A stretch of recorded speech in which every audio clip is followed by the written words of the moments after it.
você tinha comentado sobre estar preparado nessas situações. O que a gente pode fazer para se preparar para essas situações extremas, assim, de alagamentos, esse tipo de coisa? A cidade de Araraquara, em dezembro de 2022, passou por um grande evento, né? Que foi as chuvas, que onde derrubou várias pontes, teve a família que morreu do carro que caiu. Em 2023 foi criado o Comitê de Risco, que é um comitê com pessoas de várias secretarias, mais convidados, que trabalha para ver pontos de risco na cidade, de alagamento, erosões, para ser trabalhado para tentar diminuir ou amenizar os riscos que possam acontecer. Só que assim, precisa da colaboração de todo mundo, de incentivo. E agora está se trabalhando muito com um conceito novo que se chama soluções baseadas na natureza, que é tentar diminuir essa impermeabilização, tanto para fazer o escoamento de água, tanto para fazer a recarga do nosso aquífero, porque a gente não sabe quanto de água tem lá embaixo, quanto que isso vai durar.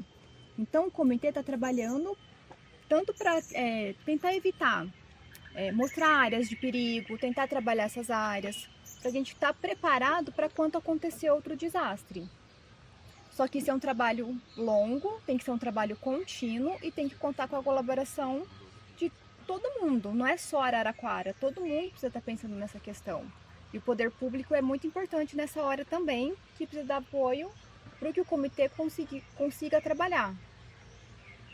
E pensar estratégias, né, de diminuir o risco da população, porque a gente sabe que esses eventos vão acontecer, por exemplo, enxurradas fortes, chuvas intensas que podem dar inundação, isso cedo ou tarde acontece, com uma frequência menor ou maior vai acontecer, então a gente também está pensando nesse comitê em formas de informar, educar e capacitar a população, né, para diminuir os riscos, né? O risco ele existe quando tem pessoas expostas a esse risco. Então, por exemplo, como fazer alertas para que as pessoas saiam de uma área de risco, uma área que vai ser inundada, uma área que vai ter uma enxurrada forte. Então, todas essas áreas estão sendo mapeadas pelo comitê para a gente pensar estratégias tanto estruturais, né, com obras, com infraestrutura para conseguir dar escoamento para a água, por exemplo, conseguir conter erosões, por exemplo, e melhorar essa situação estrutural, mas também essas medidas que a gente chama de não estruturais, que são medidas de educação ambiental, medidas de informação, de alerta, de capacitação, políticas públicas para que as pessoas estejam mais preparadas, né? Então, a prefeitura e o comitê estão fazendo isso, mas pensando em estratégias, em abordagens para comunicar e trazer junto a população, porque todo mundo, de alguma forma, pode estar sob risco numa situação dessa, né? Numa chuva extrema, num evento extremo. E aí, para vocês, quais vocês acham que seriam as melhores formas de poder conscientizar para chegar no número maior de pessoas, essa forma de poder evitar essa falta de chuva e poder reutilizar mais água e preservar mais a nossa vegetação? Acho que assim, como a gente estava falando, a questão da educação ambiental, da informação e do engajamento assim em políticas públicas, né? Quando a gente fala em educação ambiental, a gente está falando, as pessoas pensam no primeiro momento nas ações individuais que a gente pode fazer na nossa casa, na escola, no trabalho, isso é importante, mas tem que ir para além, né? A gente precisa de um engajamento coletivo, público, participativo, né? Então, lógico, o poder público, né, seja municipal aqui, estadual, federal, tem grande responsabilidade, né, e para fazer medidas, mas a gente precisa de todo o apoio, né, por exemplo, das empresas, das indústrias, em apoiar medidas, em incentivar, em financiar projetos, ações, a ter a sua parcela de responsabilidade, por exemplo, né, em ter um funcionamento ambiental adequado, em ter medidas de reflorestamento, de educação ambiental.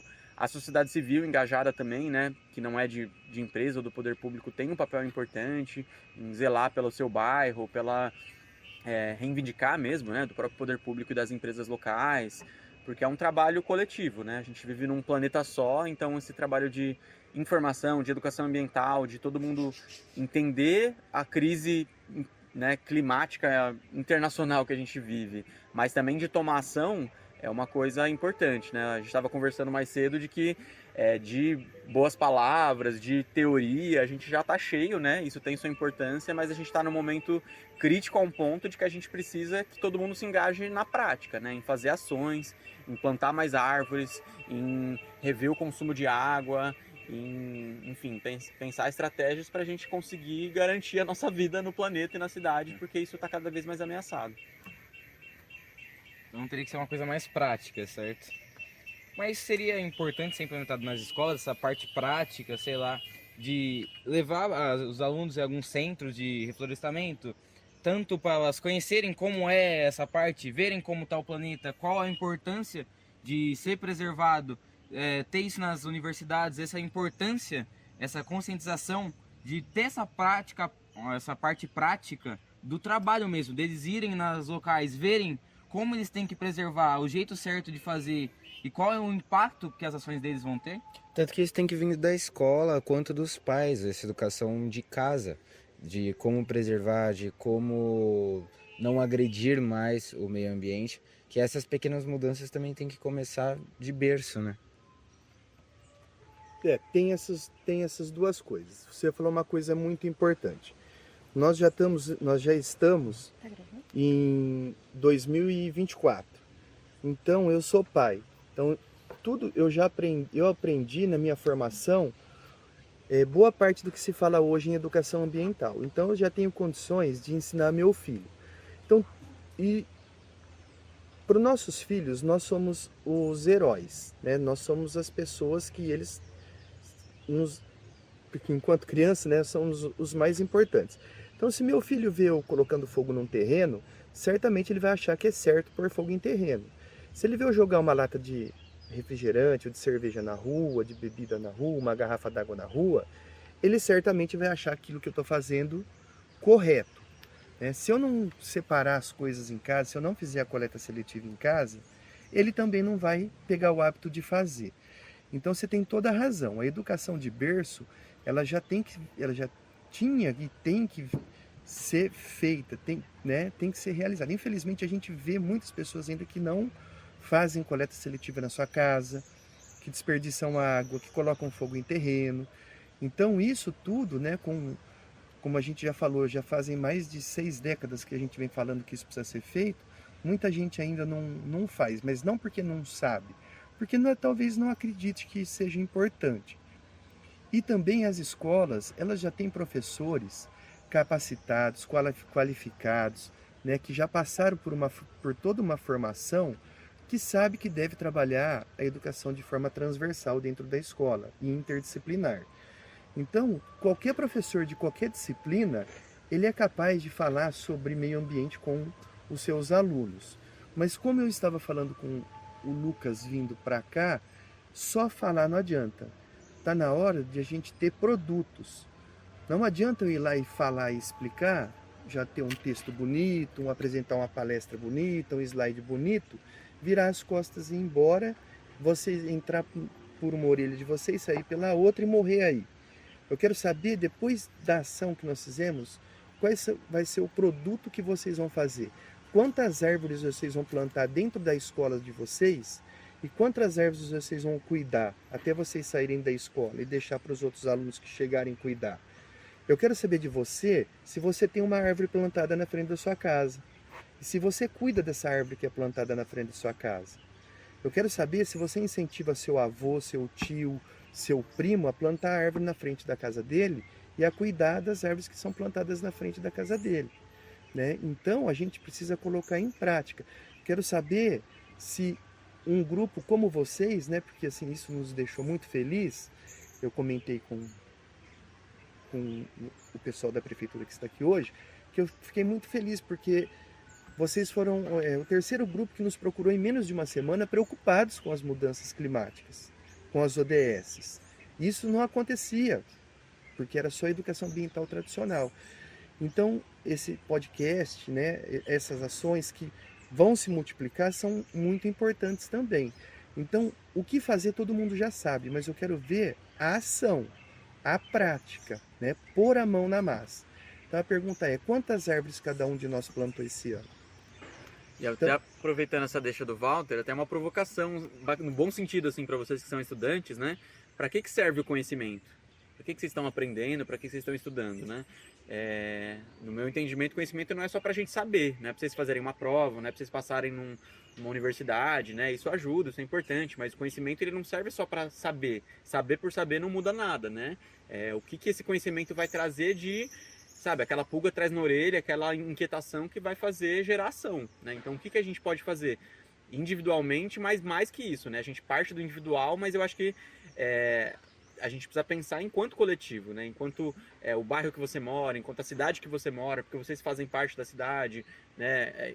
Enfim, tem várias formas da gente se engajar e que esse conhecimento que vocês estão tendo na ETEC, em conversas como essa, gere ação, gere movimento, gere prática, né? Senão, de certa forma, ele não tem tanta aplicação, né? Como que a gente pode aplicar toda essa questão, essa importância desse tema ambiental em ações concretas como as que o Walter estava falando? Eu acredito até que, por exemplo, dentro das escolas seria uma iniciativa muito interessante de plantio de árvores, por exemplo, a cada ano que entrasse, uma turma plantaria algum tipo de árvore que seria, sei lá, escolhido pela professora de geografia, ver qual que seria a mais adequada para o ambiente, para ser plantada dentro do ambiente escolar, para ser cuidada, para tirar um dia e falar assim, agora todo mundo vai fazer a rega das plantas, vai cuidar do meio ambiente, olhar se a árvore está precisando de algum tipo de auxílio, se ela tem algum tipo de traça nela ou algo do tipo, que nós mesmos conseguiríamos intervir nesse tipo de situação, tanto dentro de casa, como foi pontuado, incentivar os nossos familiares a fazer esse tipo de plantio, cuidar de árvores, que isso nos trará benefícios no futuro. Sim, porque eu acho que mesmo que tenha que ter essa parte do governo, tem ações que a gente pode fazer no nosso cotidiano que alteram, tipo assim, o mundo. Tipo assim, se todas as pessoas fizessem, seria diferente, mesmo que um pouco. Porque se você plantar uma árvore na sua casa, já é uma coisa que muda, mesmo que seja o ambiente da sua casa.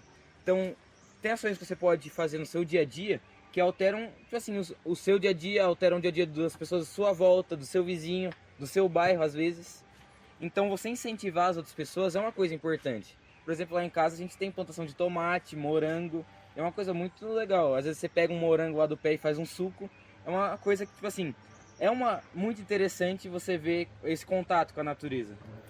Por exemplo, minha avó, ela tem sítio lá, tem pés de manga, graviola, jaca, jabuticaba, vários tipos assim de frutas. Meu avô, ele tem uma horta, então ele acaba plantando alface, couve.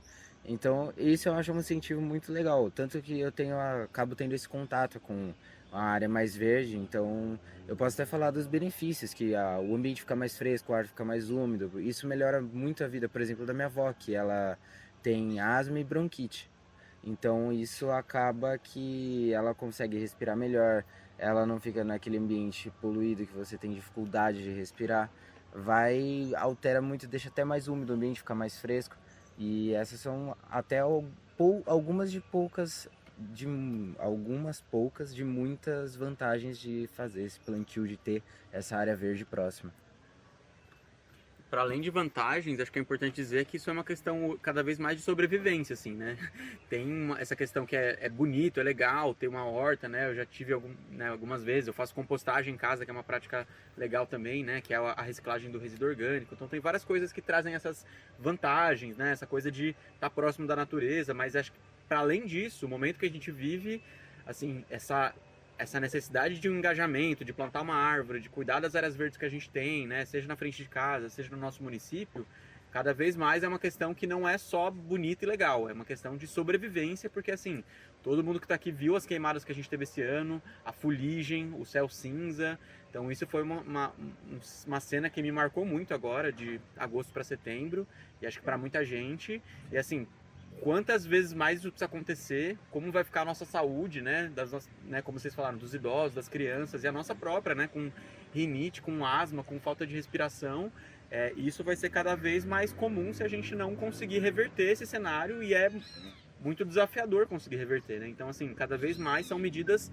emergenciais, são medidas necessárias, intensidade, né, cada vez maior, porque é a nossa vida, a nossa qualidade de vida que está em questão, né, a nossa, dos animais, dos ecossistemas. Então a gente está num momento de fato, emergência climática que a gente precisa de cada vez mais ação, mais intensa, com mais organizada, mais planejada, né. Então esse é o nosso convite também para vocês.